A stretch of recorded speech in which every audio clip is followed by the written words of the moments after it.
How you doing today? This is Richard at Precision Transmissions. Today we're going to be working on a 465E, 60, 65, we'll get it part C. Come out of a 2000 model GTO, heads, cam, nitrous, and all that type of stuff. So we're going to tear this apart and see what kind of destruction we find.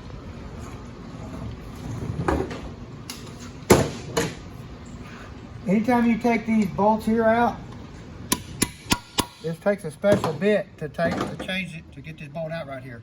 You want to make sure it's all the way at the bottom. Tap it in with a hammer, and then come into a 1/2-inch impact and hit it.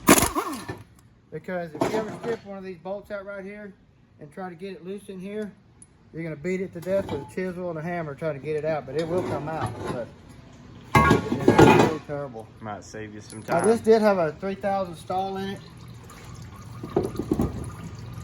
Somebody's 3000, we're not sure it is, but looks like this part.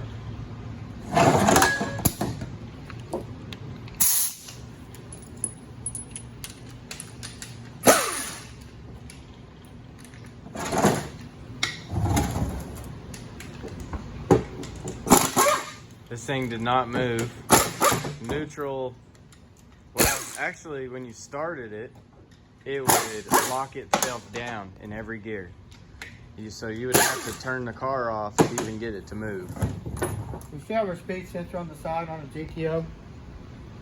Well,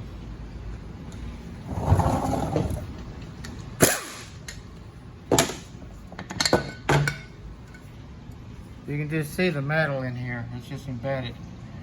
So I'm really curious to see what it destroyed.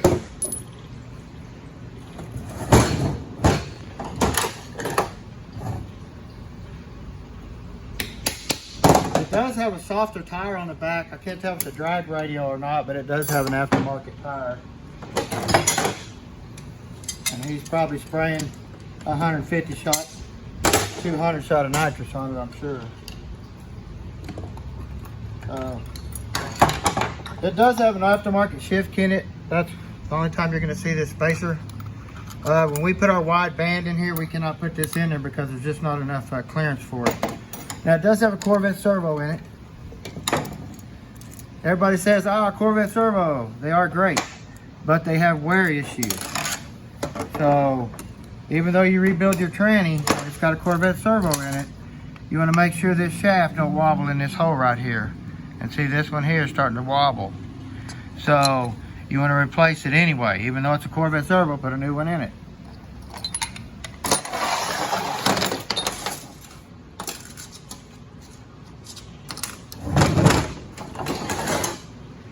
Now this did come in leaking out of this bottom cooler line. These are the quick disconnect style. There's O-rings in there that we can replace. These usually get hard and start leaking.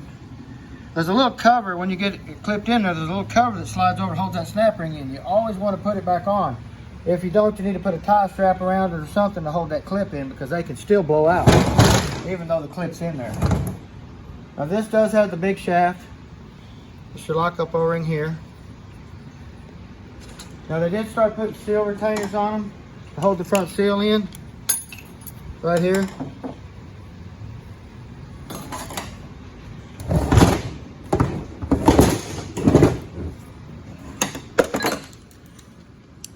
This thing's gonna be a mess inside. I see it. I smell it.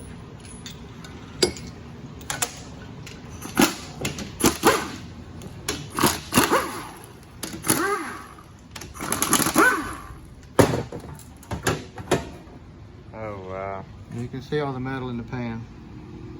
Hopefully I can get it apart and we can tear it all the way down and show you guys, because a lot of these, when they destroy them, we can't get them all the way apart. So it takes a little bit of southern ingenuity to get these things apart.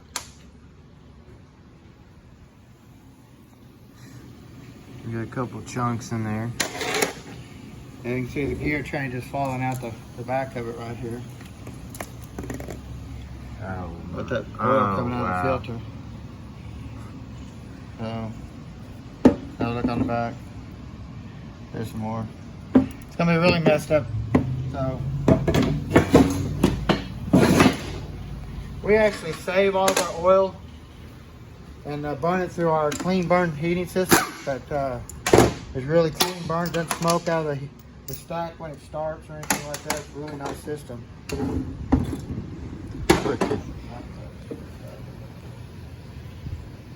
I mean, that is some carnage.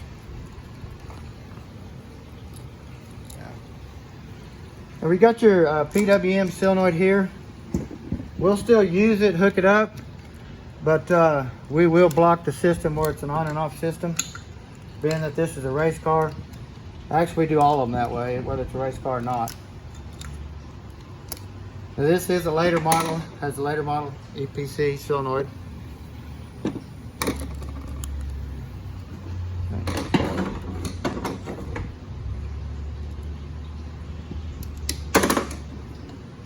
Little snap ring that holds it in. Always put it on there to save it, that way you don't lose it.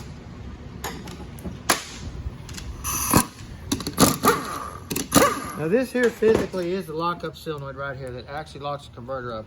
This is the one that sets in the pump that does all the main work. But if this solenoid fails or this one fails, it'll still quit working. Or if this valve right here gets wore out in the bore, it'll quit working too. That's why we block this valve. If it's even wore out, we can block it and it'll still work fine. So it saves you some money instead of having to buy a reamer kit to ream that valve or put a new valve in there. Now this is your 1-2 accumulator. These shift kits kind of do them a little jicky. They try to put the piston in the middle to where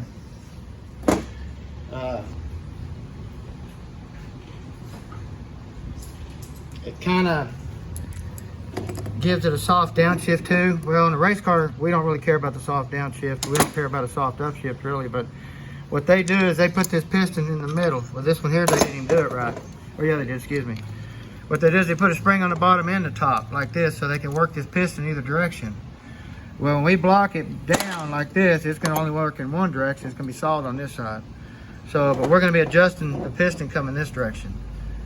So, I don't like the dual stage. It really doesn't work good.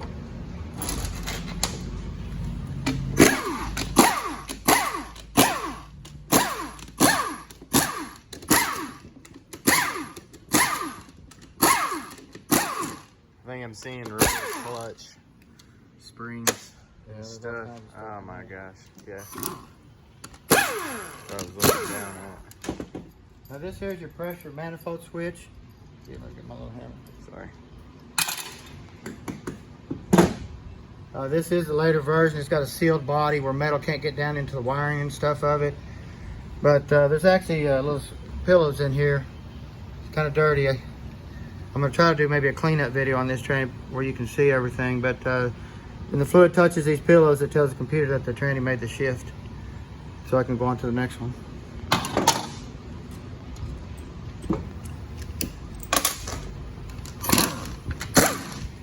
Now, all these bolts in here are 10 millimeter, and you have these 8 millimeter right here. If you put these 3/8 millimeter anywhere down through here in these holes, this bolt runs far enough deep in the case, it'll hit the spinning parts on the inside of the tranny.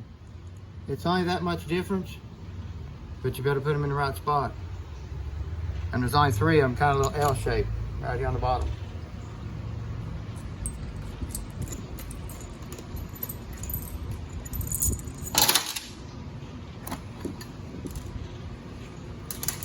Now this here is your Ford accumulator. I'll take it apart and kind of give you an idea what it looks like.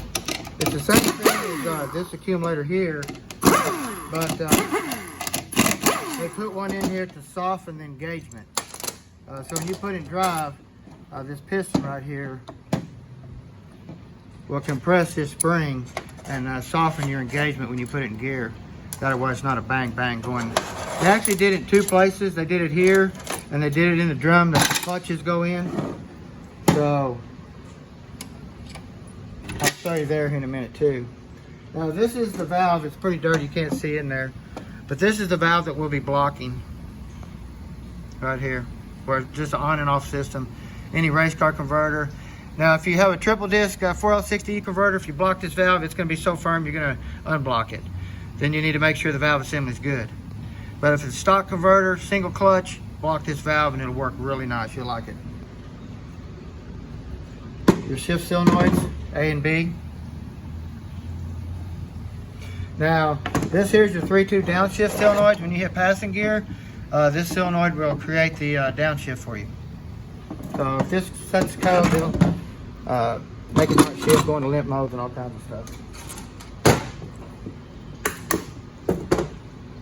Always check for fluid in here. We don't see it often on the 4L60Es, but the 4L80s and stuff like that, we see a lot of fluid in these, and it causes a lot of issues.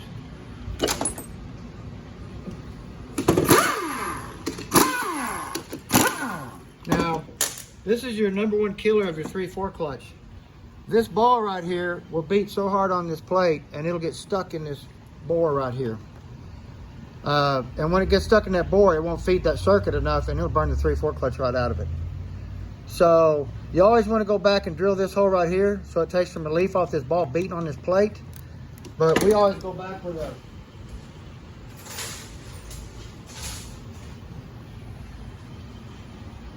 I like the Chrysler balls. They're a hard like a plastic. We always put one here like that, and even if the plate's damaged a little bit, that ball works really good. Just drill this hole here out a little bit, 90 thousandths, 100 thousandths, drill that hole out. That'll relieve that pressure off there, and then put that type of ball in there.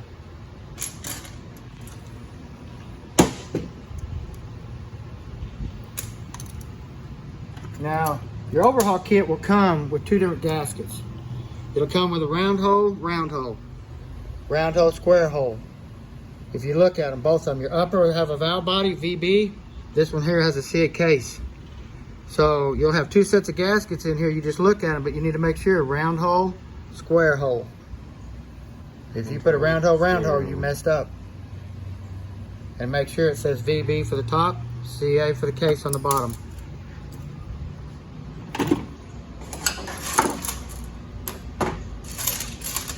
All this stuff I'm telling you is real simple mistakes that you can make if you're doing this at home. And we don't want that to happen. Now here's our 3/4 accumulator here that it's got a shift kit in. I always put it upside down, put a spring in it. We just take this spring out, chunk it away, and then we do our double piston. We have 3 20,000 spacers. We put it here to stack it with a double piston. A lot of people beat a check ball down this hole down in here, but when they do it, it ruins the case. And we don't want to ruin the case. So you can see they'll beat a check ball down in here. But if you stack this piston in there, double stack it over, it works really nice, and then you didn't ruin your case.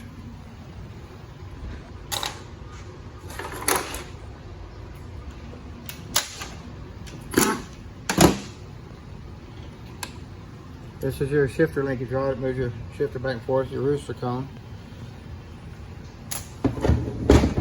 Your park linkage.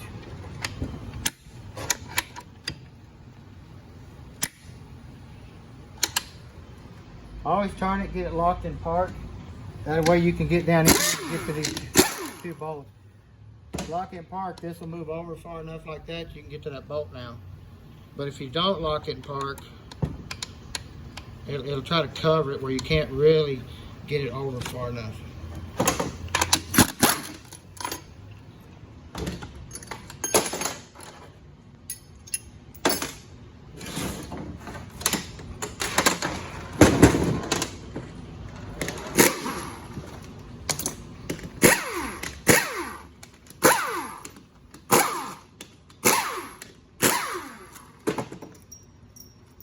Now this tranny has been built before.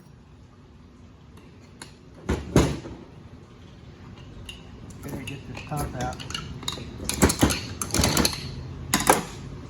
Now on the 65s and stuff, they did away with the O-ring that physically goes in here. They put this hard O-ring right here, instead of you having your groove and your soft O-ring goes in there. I like them either way. I didn't see a fault with the other way. It still worked really good, so I really don't know why they changed it. Now this does have a 500 boost valve in it. I can tell by the color of the spring. Already it's got a shift kit spring in it.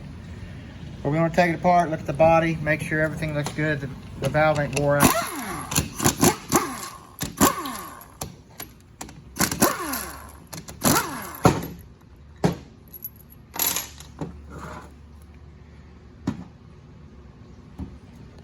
Pump looks really good.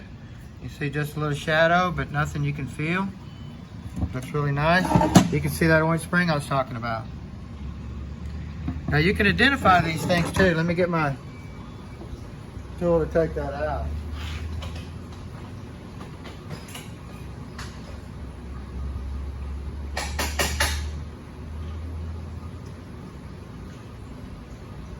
Now,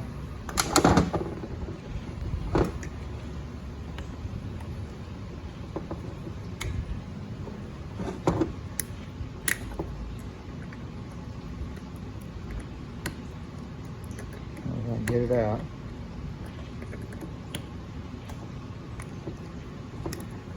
Okay. Now this is an aftermarket boost valve and shift kit right here. We'll get this out and let you look at it.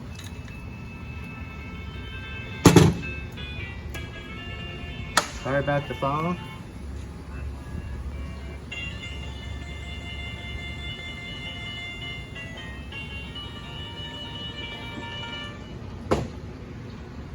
Okay, sorry about that.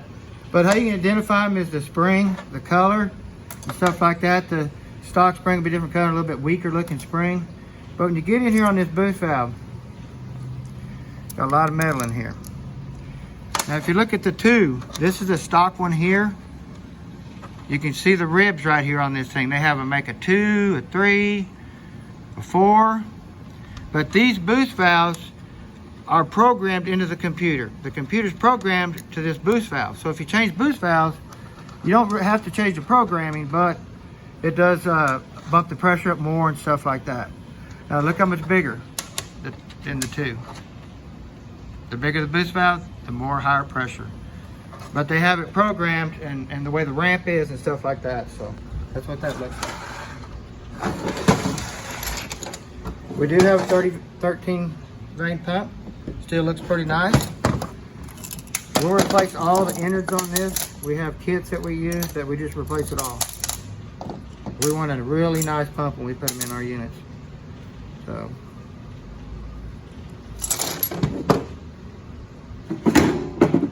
This is your front thrust washer. It is not selective. They don't make different thicknesses or anything like that. So, that I've ever seen. You want to take this band anchor right here and get it out of here. It's right here. You don't want to grab this drum and pull it out until you get it out of here. Because it makes it really hard to get out.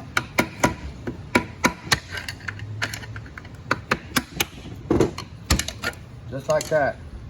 Comes right out. Then you can grab this drum and pull it right out. Just like that.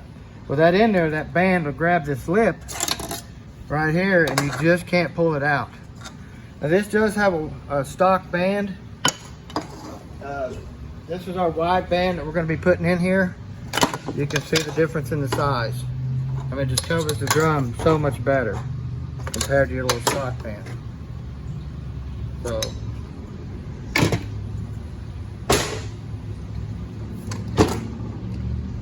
this is called your reverse drum, second gear drum, overdrive drum, however you want to call it. Does multiple things. This is reverse clutch on the inside. This clutch here you always want to leave loose. You never want to tighten it up or anything like that because it's never on going down the road. It's only on in reverse, so if you tighten it up tight, this clutch will burn up going down the highway going forward. It's already trashed, so just from age on that part of it right now. These Teflon rings right here, when you build it back, you want to make sure you don't cut them. If you cut this bottom one, you'll lose your third gear. You got your forward, you got your engine brake. So any of these you cut, you're going to lose. So you got to be really careful. We have a tool that puts them on and resizes them back. And then you can take, once you get it on there, you always take your pump stator and put it right back on there like that and make sure that it doesn't cut them. This bearing right here is really bad about going out. You'll have a noise in park and neutral if this bearing is going out. You'll have a whine. So you always want to check this bearing right here every time. Now we'll get in here and see what type of performance they did to the 3/4 pack. Now it looks like we just have 6 clutches in here. We're going to go back with 14. we'll go back with a Z-pack and some new load springs and stuff. Now they did leave the load springs in, which is really good. That's probably the only thing that made it survive longer than it did. Because a lot of guys like to leave these springs out, and that's a big no-no. So,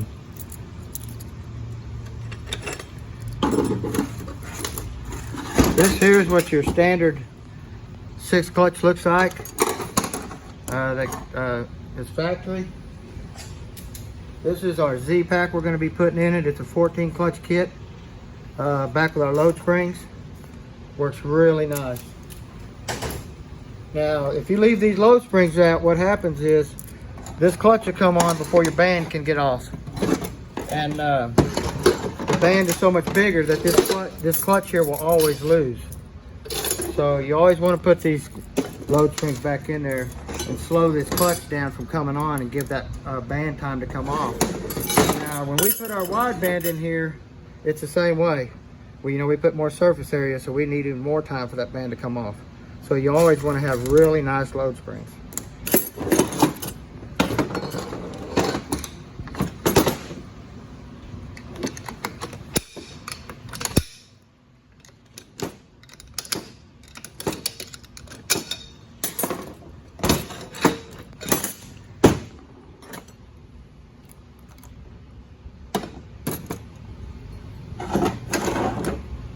You have this little bearing right here.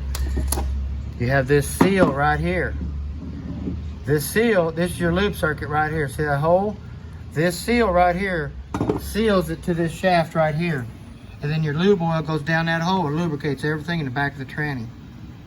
If this breaks, a lot of the early style were hard plastic and it just break and it just burn the tranny to the ground on the highway. So, this is your forward Sprog assembly. See what they got here. Now they did a lot of updates here too. Now this gear here is physically comes off and on, but it's stationary. Where the other earlier designs, the gear would come off on its own. It just fall off. So now this has a new style Sprog in it. Normally they have a brass support right here on the outer edge of the Sprog. And that's how you can identify them too. Now they did use, some of them had plastic. That off there, kind of slippery, but you want to look at this race really good. You start to see some weird scuffing right here. You really want to look at that, even though he's got a nice new, a newer Sprog on there, and we're going to put another new one in here, but this right here is already wore out. We'd have to replace this piece. Now you can come in here and look at this piece here, make sure there ain't no chatter marks, anything like that. Still reuse it if it's good. So you want to look here. They're really bad about this washer, especially on the brass ones, rubbing right here and just turning this to carnage. So now they do have some red line clutches here in the forward clutch and your engine brake clutch here. So let me get back to something here. I was telling you they added a wave to soften the engagement in forward. The 2-stage deal. We talked about this in the valve body right here, this piston right here, softening your engagement into forward. Here's another way they softened it too. So it's kind of a 2-stage deal. They got a wave, a steel, then a clutch. So when you put it in, this softens it again. So I never thought they went into gear hard, but I guess they had enough complaints about it, they did something about it. So.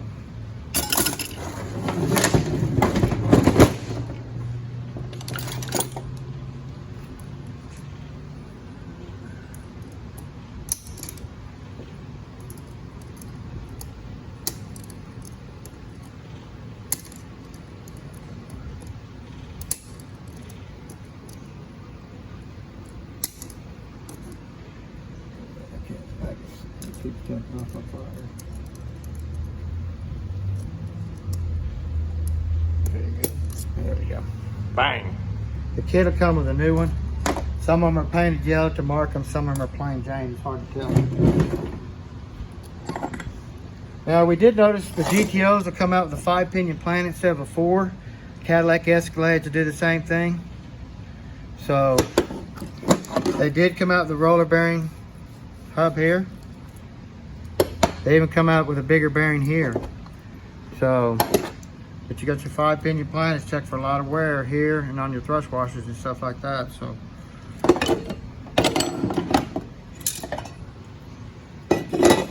still got your shell right here. It is a stock shell. It's not a heavy duty one or nothing like that. We just run a stock shell, but we have a hardened one that's hardened here on the end that keeps premature wear on these splines and breaking off right here. So, well, we're gonna get down in here. I think we're starting to find our carnage. Here comes some pieces out. Find my blue screwdriver here to get this out.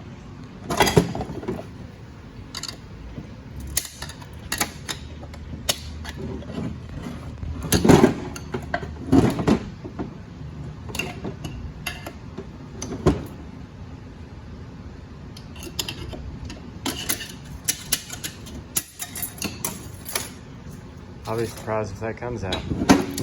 Actually, what broken this is going to be.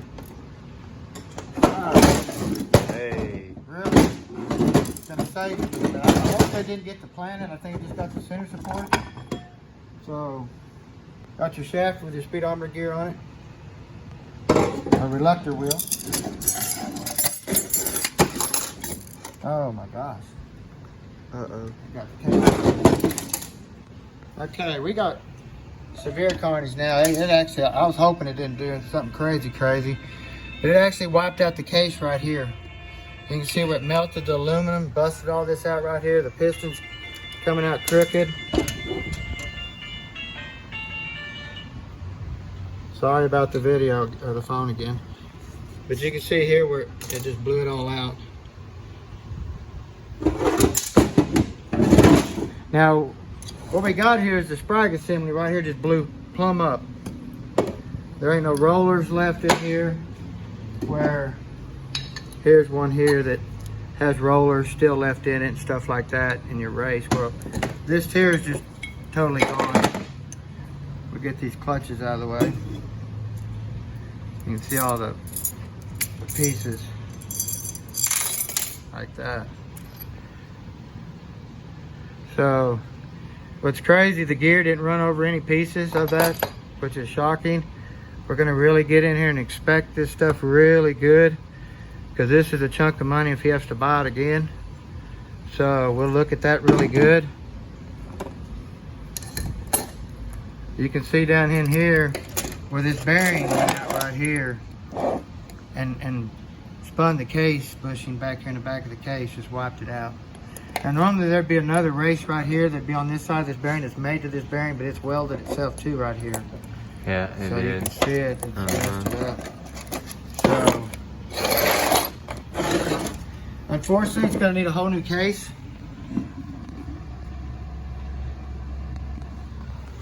New Sprog assemblies, all new clutches, a lot of cleaning to get all this metal out for sure. But we can do it here at Precision Transmission. So, if y'all need anything, give us a holler. Have a good day.